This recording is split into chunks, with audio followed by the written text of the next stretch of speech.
Assalamu alaykum qarindoshlarım. Hammanglarning mush vaqti xayrli bo'lsin. Men Mihray Rahman.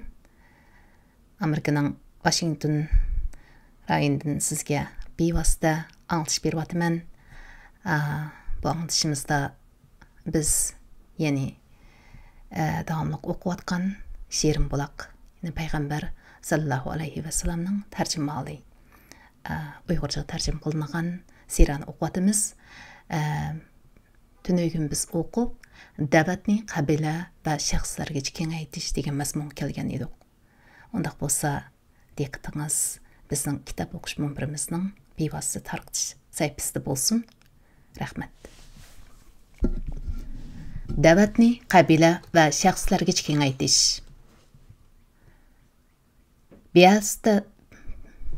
Biasatning davomli azmanmush so'zini aytishda kechirsizlar.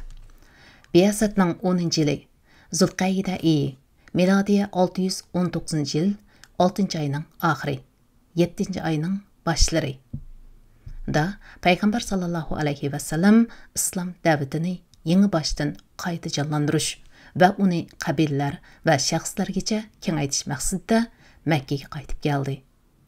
Haj mavsumi yaqinlab kelgan bo'lg'achqa kishilar maxsus parvish qilib urug'latilgan to'ygalarga menishib, taraf-tarafdan haj farzini ado qilish, o'zlariga foydali ishlarga qatnashish va belgili kunlarda Alloh taologa zikr etish uchun to'p-to'p bo'lib Makka kelib atadi.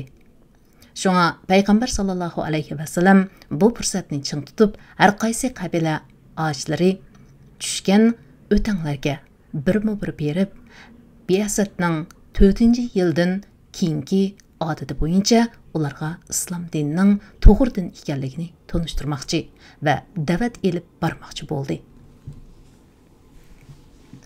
Islom dini tanishtirilgan qabilalar. Zuhri rahimahulloh mundaq degan: bizning o'qishimizcha payg'ambar sallallohu alayhi vasallam birma-bir berib islomga da'vat qilgan va o'zini qo'llab-quvvatlashni o'tingan qabilalardan Banu Amir İbni Sa'asa, Muharib İbni Hasfa, Pazara, Ghassan, Murra, Hanifa, Nasr, Kalib, Özra va Hazarima qabilasi qatorliqlar bor bo'lib, bu qabilalardan bir da'vat odamni qabul qilmagan. Bu qabilalardan birmi odam da'vatni qabul qilmagan. Zuhri rahimahulloh tilga olgan yuqorqi qabilalarning islomga da'vat qilinishi 1 yil yoki bir haj mavsumida bo'lgan bo'lmasdan, balki biyasatning 4-yildan boshlab hijratning oldingi haj mavsumiga qadar bo'lgan oraliqdagi mezgillarda bo'lgan. Ma'lum bir qabilaga islom da'vati paloni yili yetkazilgan deb muayyan bir yilni muqimlashtirib bo'lmaydi. Ammo bu yerda alama Mansur Furmi rahimulloh Besatning 10-yili haj mavsumida islom da'vati yetkazilgan deb bir qancha qabilning ismligini muqimlashtirdi. Ibn Isoq rahimahulloh ashu qabillarga ilib berilgan da'vatning ahvoli va ularning javobini mundaq zikr qilgan. Tövendikisi uning qisqartilmasidir. Birinchisi Banu Kayb qabilasi. Payg'ambar sallallohu alayhi vasallam ularning ichidagi Bani Abdullah deb atalgan bir jamoat kishilarining tushgan o'tingiga kelib, ularni islomga da'vat qildi va ulardan o'zini himoya qilishni talab qildi. Hatto payg'ambar sallallohu alayhi vasallam ularga: "Ey Bani Abdullah jamoati, Alloh sizlarning otanglarning nomini chiroyli qildi" degan bo'lsa-mu, ular payg'ambar sallallohu alayhi vasallamning bu chaqirig'ini qabul qilmadi. Ikkinchisi Banu Hanifa qabilasi. Payg'ambar sallallohu alayhi vasallam bu qabila tushgan joyga berib, ularni Alloh taolo tarafiga chaqirgan va ulardan o'zini qo'llashni o'tingan. Ular payg'ambar sallallohu alayhi vasallamning taklifini shunda qat'iy rad qilganki, hech qanday bir arab qabilasi bulardek qo'pol rad qilgan emas.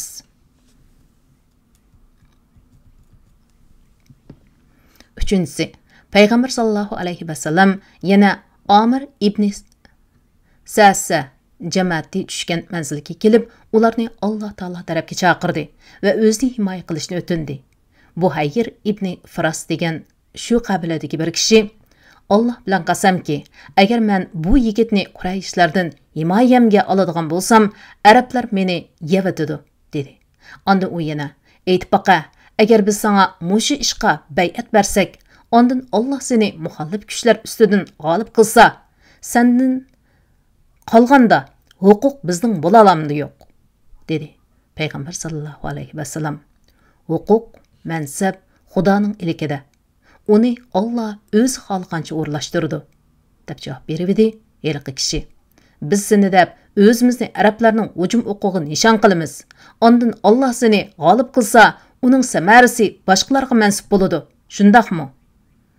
Bizning bu ishingga hojatimiz yo'q, deyishib Payg'ambar sallallohu alayhi vasallamning da'vatidan yuz o'rishdi. Banu Amir jamoati haj faoliyatlarini ado qilib, yurtga qaytgandan keyin bir mo'ysibit kishiga mavsum mazgilida ko'rganlarini so'zlab berishdi. U kishi qiyirliq sababidan hajga kelinmagan edi. Ular heliq mo'ysibitga qishimizga Qurayshlarning Bani Abdul Mutallib jamoatidan bir yigit kelibdi. U o'zini payg'ambar deydi ekan. U bizni uning bilan bir taraf turib, uni qo'g'dashga va uni yurtimizga elib chiqib ketishga da'vat qildi, deyishdi heliq mo'ysibit. Ya Alloh, deb qal'asini tutdi. Ondan ularga: "Ey Bani Amir xalqi, bu nima degan cho'ng bexastalik? Endi bu ziyonning o'rnini to'ldirib olqil bo'lamdi. Azbiray Xudo, Ismoil avlodlari bundaq cho'ng ishda yolg'on aytmaydi. Uning degani rost. Sizlarning aqlinglar nega ketgandu?" deb qo'ydi. Makkaliklardan o'zga musulmon bo'lganlar.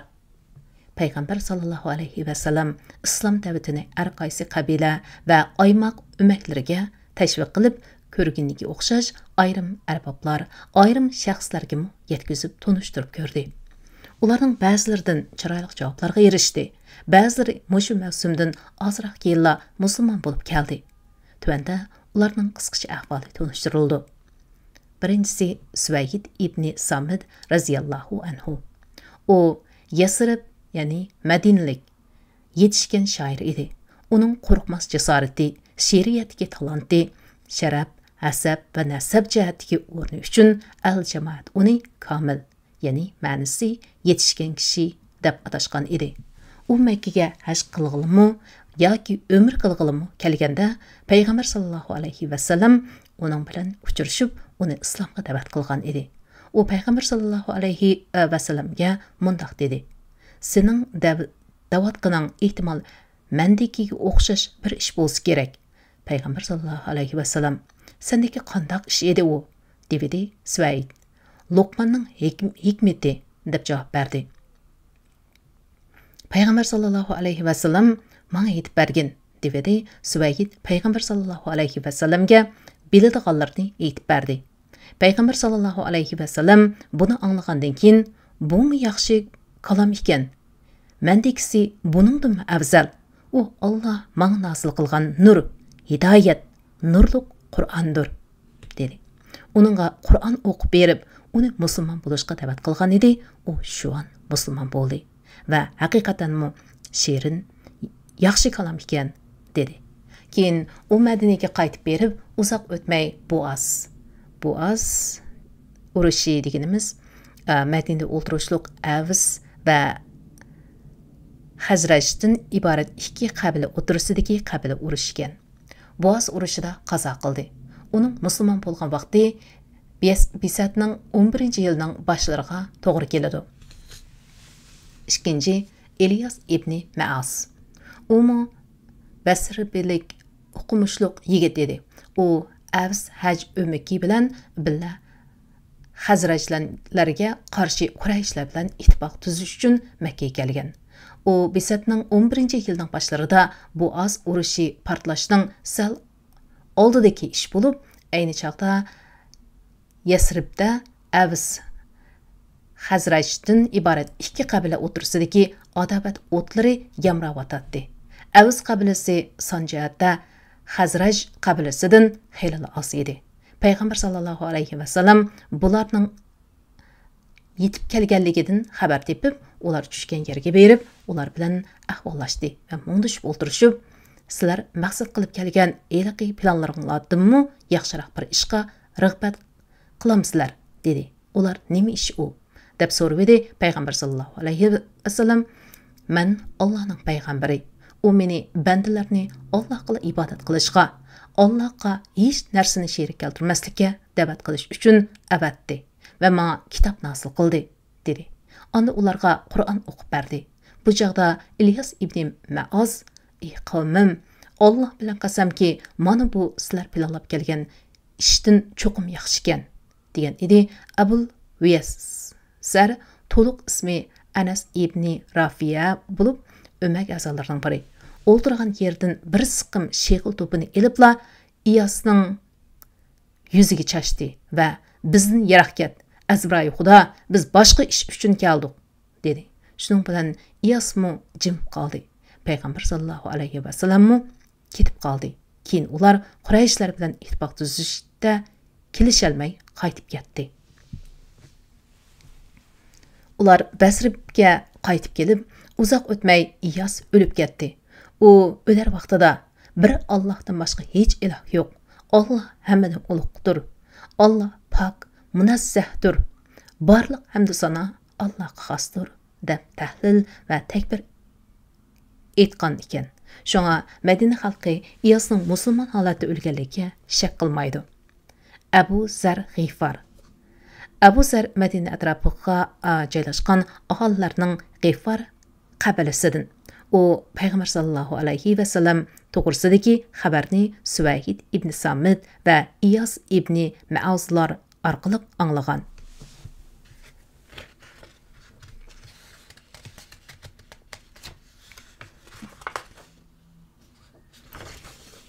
Va mushu xabar uning musulmon bo'lishiga turtki bo'lgan. Imom Buxoriy rahimahulloh Ibn Abbas raziyallohu anhudan rivoyat qilgan hadisda Abu Zar raziyallohu anhu mundaq degan: "Men G'ifar qabilasidan oddiy bir kishi edim. Bizga Makkada bir odam o'zini payg'ambar deb chiqibdi degan xabar anglandi. Shunga men qarindoshimga, yur, sen bu odamning qishig'i berib, o'z eg'izing bilan so'zlashib, men uning xabarini ilib kelgin", dedim. Shuning bilan qarindoshim yurib ketdi. U Makkaga berib Rasululloh sallallohu alayhi vasallam bilan uchrashibdi. Ondan qaytib kelibdi. Men uningdan ahvol qandoq deb so'rasam, u Azroil Xudo, men faqat yaxshi ishlarga buyuradigan, yomon ishlardan to'sadigan bir odamni ko'rdim, xolos, deb to'mtoqli javob berdi. Shunga men sen menga qanoatlanlik javob elib kelmabsan deb qo'yib, bir tulum ozuqliq va bir tal hassa tayoq elib Makkaga keldim. Ammo Rasululloh sallallohu alayhi vasallamni tonimaydim.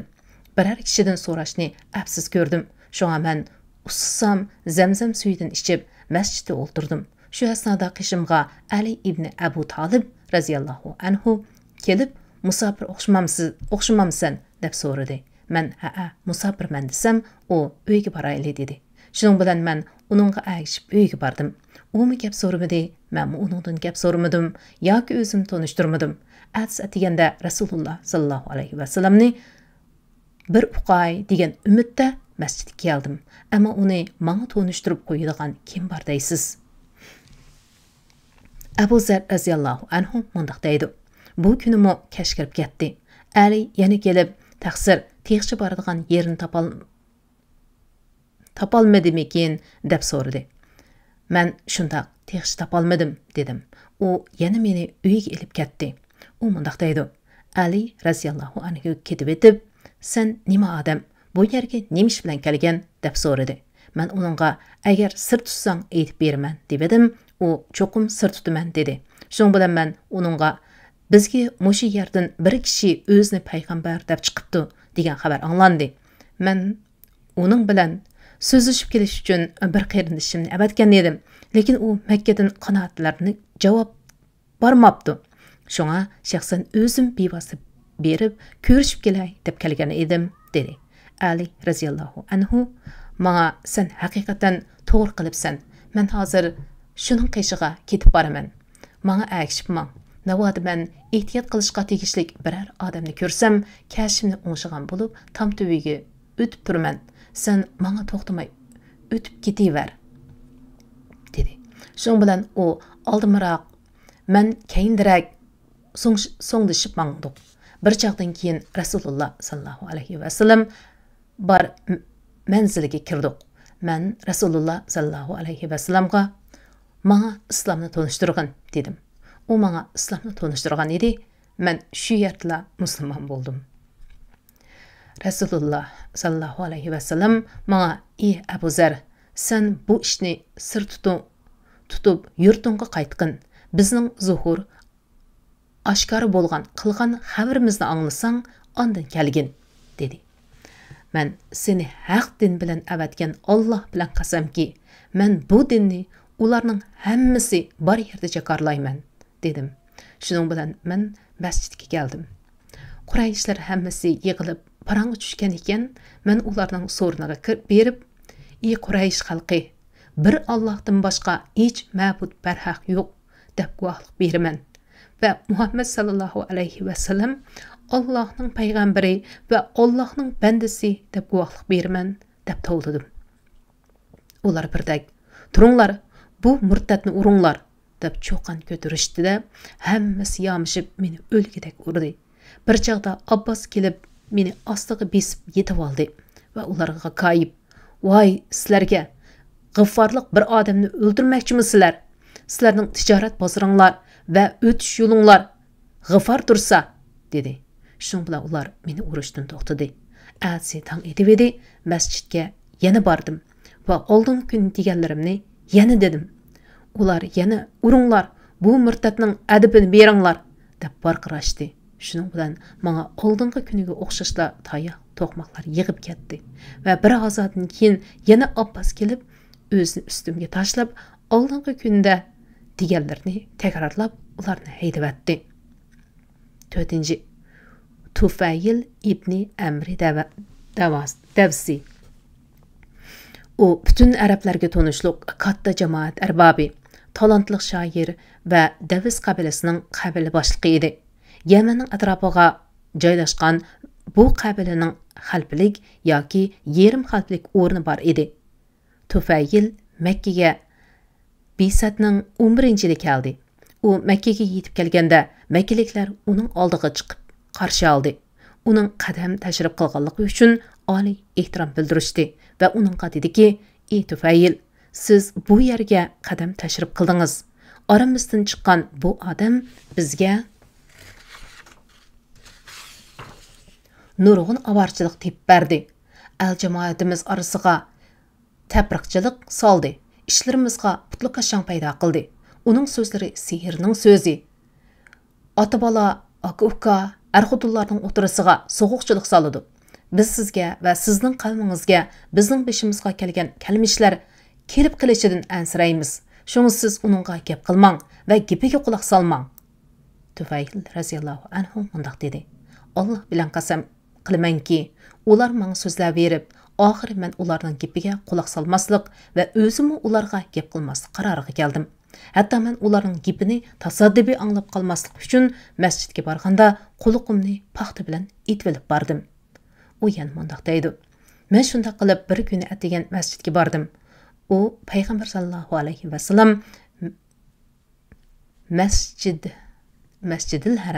Masjidil Haramda Kaybining oldida o'ri turib namoz o'qiyotgan ekan. Men bir besib, ikki besib uningga yaqin yerga berib turib qoldim. Oxiri Alloh menga uning ba'zi gaplarini anglatmay qo'ymadi. Tingsam quliqimga mungluq ham ajoyib ta'sirli so'zlar kiryotdi. Shunga men ko'nglimda voy seni onasidan qarg'ish olgan." Bu ma'nisi miyada o'zini demakchi deydi. "Azbroy Xudo, men bir aql egisi, she'riyatdan xabarim bor odam tursam, yaxshi bilan yomonni farq etolmamdim. Bu odamning so'zini anglab boqqanning nemasi yomon? Yaxshi gap bo'lsa qabul qilarman, yomon gap bo'lsa o'z beti qolmamdi", dedim. Va saqlab turib, u qaytganda agishib mangdim. Bir chaqda u bir uyga kirib edi, men kirdim va uningga kelish jarayonini va kishilarning meni uningdan qo'rqitganini, hatto qulog'imga paxta tiqib etib olganligimni, shundaqdimi uning ba'zi gaplarini anglab qolganligimni aytib berdim va uningga "Sen tashabbus qilayotgan heliqi ishingni menga tonishtirib boqqin" dedim. Shun bilan Rasululloh sallallohu alayhi va sallam menga islomni tonishtirdi va menga Qur'on o'qib berdi. Allah bilan qasamki, men uningdan huzurluq va uningdan adil ham qanoatlanarli biror kalomni anglab boqqan emas. Şunu men derhal musulmon bo'ldim va shahodat aytib guvohlik berdim va dedim ki, "Ey Rasululloh, men xalqim ichida inovatli odamman. Men qaytib ularni islomga da'vat qilay deyman. Shunga Allohga duo qilsang, menga bir mo'jiz ato qilsa." Rasululloh sallallohu alayhi va sallam menga duo qildi. Alloh taolo Tufayl radhiyallohu anhuga ato qilgan mo'jiz shu bo'ldiki, u mahallasiga yiqilib borganda uning yuzida go'yo chiroq nuridek bir xil o'tkir nur paydo bo'ldi. Shuning bilan u, "Ey Alloh, u mo'jizni yuzimning g'ayrida qilsang, ularning bu tabdil surat, ya'ni tashqi qiyofati o'zgarib ketishlik deyishidan qo'rqaman" deb duo qilgan edi. Shu an heliq nur uning qo'lidagi qamchisiga yetkazdi. Tufayl radhiyallohu anhu berib otasini va ayolini islomga da'vat qilgan edi. Ular musulmon bo'ldi. Ammo uning qavmi uning bilan taqarishib islomni darhol qabul qilmadi. Lekin ular bilan davomli haplashib yurib, oxiri Xandak jing'idan keyinla 70 yoki 80 uylik musulmonni boshlab Madinaga hijrat qilib keldi. Tufayl radhiyallohu anhu islom uchun qattiq sinoqlardan o'tdi va Yamama urushida shahid bo'ldi. 5-si Zimadil Azdi. U Yamanning Azdi Shanua qabilasidan bo'lib, shamol darib qolganlarga duo o'qiydigan odam edi. U Makkaga kelib, mushriklardan Muhammad Majnun, Muhammad Sarang degan gaplarni angladik va ko'nglida bu odamning qishig'i berib bir duo o'qibdi ko'ray. Alloh uningga mening qo'limda ishbolik ato qilibsa ajab emas, dedi-da, uni alohida izlab kelib, "Ey Muhammad, men jin so'qish kesligiga duo o'qiyman. Sening duoyimga rag'bating bormi?" dedi. Payg'ambar sallallohu alayhi va sallam uningga "Barliq hamd sana Allohga xosdir. Biz Allohga hamd sana aytamiz. Allohdan madad, yordam tilaymiz. Kimniki Alloh hidoyat qilsa, uni osirg'uchi bo'lmaydi va kimniki Alloh osirvasa, uningga hidoyat ato qilg'uchi bo'lmaydi. Guvohlik bermanki, bir Allohdan boshqa hech ma'bud barhaq yo'qdir. Alloh yagonidir. Şeriki yo'qdir va guvohlik bermanki, Muhammad Allohning bandasi va elchisidir, ammo baidu. Baidu degan gapning so'zi ammo baidu. Arab tilida Allohga hamd sana va payg'ambar sallallohu alayhi va sallamga durud aytib bo'lgandan keyin asosiy maqsadga o'tish oldida deyiladigan so'z bo'lib, xatiblarning nutqlarida ko'proq qo'llandi deb tushuntirilibdi. Dedi. Buni anglab sukutga cho'mgan Zimad bu so'zlarni menga qayta bir aytib bergin, dedi. Payg'ambar sallallohu alayhi va sallam uningga yiliqi kalima shariflarni qayta 3 martaba aytib berdi. Shun bilan u: "Men chiroqchi kohinlarning, sehri jodugarlarning va shoir so'zmanlarning so'zlarini anglaganman. Lekin sening bu so'zlaringdek shirin, yaxshi kalomni anglab baxmabdi ekanman. Bu so'zlaring ko'nglimning to'ridan o'rin oldi. Qo'lingni akalgin, sana islomga bay'at beraman." dedi-da, qo'lni sunibla payg'ambar sallallohu alayhi va sallamga islom uchun bay'at qildi. Yasrib aholisidan 6 pak jon. Besatning 11-yili, milodiya 620-yil 6-oylar. Haj mavsumida islom davlati nihoyat yaxshi, esil urug'lar bilan uchrashdi. u urug'lar tezda büyük baraqsan, cho'ng daraxtlarga aylanib, musulmonlar bu daraxtlarning soyasida necha yil davomlashgan zulm sistem yalqinlarining zaharlik taptidan o'zini daldiga oldi. Payg'ambar sallallohu alayhi va sallamning makkaliklarning inkori va Allohning yo'lidan to'sib ziyonkashlik qilishlariga qarata qo'llangan dono tadbirlardan biri. U mushriklar bilib qolsa to'savuk bo'lmasin uchun da'vat qilmoqchi bo'lgan qabilalar tushgan manzilga tun qorong'usida maxfiy chiqatdi. U bir kechasi tun nisbida Abu Bakri va Ali radhiyallohu anhuma ikkilan bilan shu maqsadda Zuhal va Shayban ibn Shu'alaba qabilalarining chedirlariga bordi va ular bilan islom to'g'riliq so'zlashdi. Abu Bakr radhiyallohu anhu bilan Zuhal qabilasidan bir odam o'tirsida qizg'in ijobiy savol-javoblar bo'lib o'tdi. Banu Shayban qabilasidan kelganlar kishini umidvor qiladigan javoblarni bergan bo'lsa-mu, lekin ular islomni qabul qilishdan hozircha to'xtab turganligini aytdi. Ondan payg'ambar sallallohu alayhi va sallam Mina teg'i davinni bo'ylab mangdi va shu atrofda bir nechalarning gudung ovozi anglida burilibla shularning qishig'ib bordi. Ular Yasrib yoshlaridan mo'nu 6 nafar o'g'lon edi. As'ad ibn Zurara Bani Najjar jamoatidan, Avan ibn Haris Bani Najjar jamoatidan, Rafiya ibn Malik ibn Ajlon Bani Zurayf jamoatidan, Qut'a ibn Amr ibn Ariya Bani Salima jamoatidan, Uqba ibn Amr ibn Nabi Bani Aram ibn Kayb jamoatidan, Jabir ibn Abdullah ibn Riyab Bani Ubayda ibn Hanam jamoatidan edi. Yasrib aholisining taliyi o'ngdan kelganligining alomati shuki, ular ittifoqdoshi bo'lgan Madina yahudilarining pat yaqinda oxir zamon payg'ambari zuhur qilib chiqadi. Biz uningga tunji bo'lib agishib, uning rahbarligida sizlarni Ad Iram qavmlarini o'ldirgandek o'ldiramiz deganlarni anglab qolatdi. Bu qitim payg'ambar sallallohu alayhi va sallam ularning qishig'i berib, sizlar kimlar deb so'radi. Ular biz Hazraj qabilasidan deb javob berishdi. Payg'ambar sallallohu alayhi va sallam yahudlarning imildoshlarini, ya'ni ittifoqdoshlari deb qo'shib qo'ydi. Ular ha shundoq deyishdi. Payg'ambar sallallohu alayhi va sallam o'ltirmamsizlar, sizlarga gap qilay dedi. Ular bo'ludi deyishib o'ltirishdi. Shu bilan payg'ambar sallallohu alayhi va sallam ularga islomning mohiyatini sharhladi va o'zining da'vat nishonini o'tirg'a qo'yib, ularni Alloh taolaning tarafiga chaqirdi va Qur'on o'qib berdi. Shun ular bir-biriga bilamsizlar, ey qavmdoshlar, Alloh bilan qasamki, bu cho'qim yahudilar bizga tahdid solgan payg'ambar shu. Shunga ular bu payg'ambarga bizdan burun agishib olmaslik kerak deyishib, uning da'vatiga tezla ovoz qo'shib, shu an musulmon bo'ldi.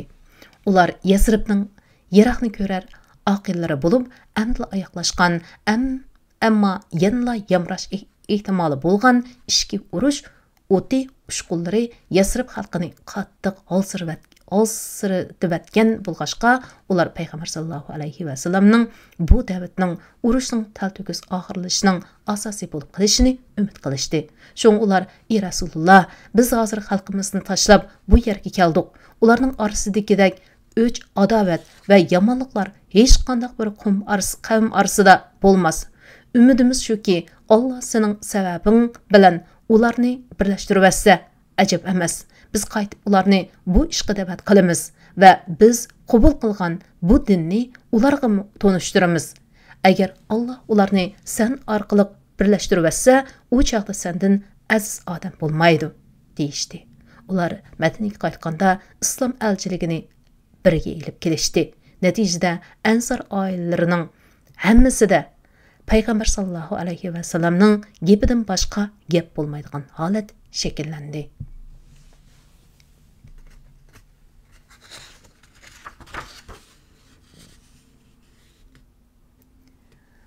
Aslam qarindoshlarım, vaqtmi yarim soat bo'libdi. Shunga bugungi o'qishlikni mushada to'xtay, o'zimning Әтті тоқтығым yok. Bu şunçalik acayip güzel bir sirakin insan okup özünü toxtalmaydigan halatda şuncha güzelken Allah buyursa davamını adlike muş vaqtda yana davamlıq diqqətinizə sunaman. Hammalarning muş vaqti xayrlik bolsun. Diqqət berginingizə rahmat. Allah rahmat qilsin. Allohga emanet.